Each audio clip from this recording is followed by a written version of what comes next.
The reason you're unhappy, ladies and gentlemen, is because you are focused on the wrong thing. You're focused on the wrong thing. Now, let me explain this train of thought so that I can synthesize it in a way that you can process it clearly. I was recently in Dubai with about 150 entrepreneurs in my community. I did a little pop-up, a little free meetup. And as I sat there listening to their questions and digesting the information that they were sharing with me, the most common question that I received was, Luke, how do I make $1 million? What are the tips and tricks and secrets in order to get to the next level in my career, in order to get to the next level in my business? Secrets, tips. What the fuck are you talking about, my brother? Tips, secrets to success? You're focused on the wrong thing. You're focused on the $1 million. No wonder you're unhappy. You're focused on that which you cannot control. No wonder you can't achieve anything. You're focused on the wrong thing. Now, there's a verse in the Bible that says, do not be fooled. God cannot be mocked. As a man sows, so shall he also reap. Now, what does this mean? This means that for everything that you input, you will output in equal proportion.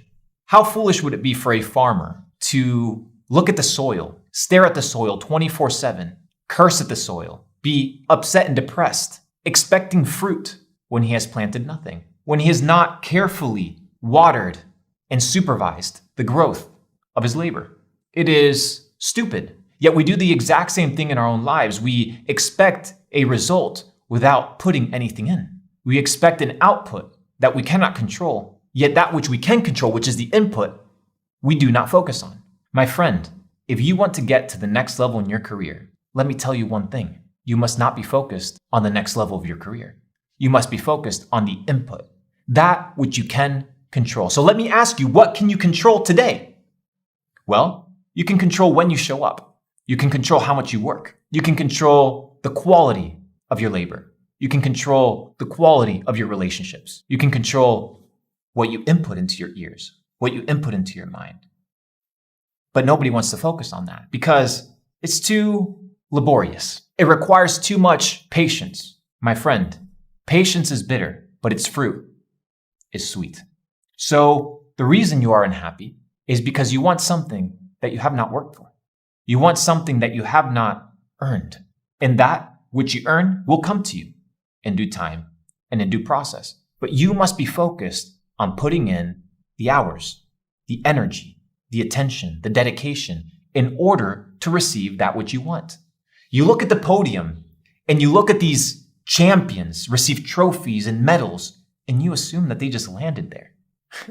You just assume that they just achieved greatness by chance, by luck. There is no such thing as luck, only probabilities. So as you increase your input, you increase your probabilities. So my friend, my question to you today is, what are you inputting into your life? Because where you are today is completely based on the input of your life. Period. There is no debating on this thought. It's very simple. Isaac Newton said it. For every action, there's an equal and opposite reaction. So that which you input, you will receive in equal proportion. It's very straightforward. It is a universal law, and these universal laws are unflexible. They are unbendable. You cannot get past them. The process is the prize. The pursuit of becoming is the prize. Once you achieve that which you wanted to achieve, you will look back at the process and realize that who you became in that season was a lot better than what you achieved. Because we're so easy to desire what others have. We're so easy to daydream as to what we want and what we deserve. But when you can stop living in the future, which you cannot control, it's an elusive construct of reality, a fabric of our imagination, and you sober up to reality and focus on the input of what can you do today, right now, in order to maximize your chances of a future that is beneficial to you. Then, my friend, then and only then will you become happy. Will you become a person that lives in a state of equanimity? So I ask you again, what are you inputting? In your mind, in your ears, through your eyes, through your relationships, through your work, through your dedication? Do not be fooled. God cannot be mocked. That which a man sows, so shall he also reap. Walk with power, walk with truth. Peace.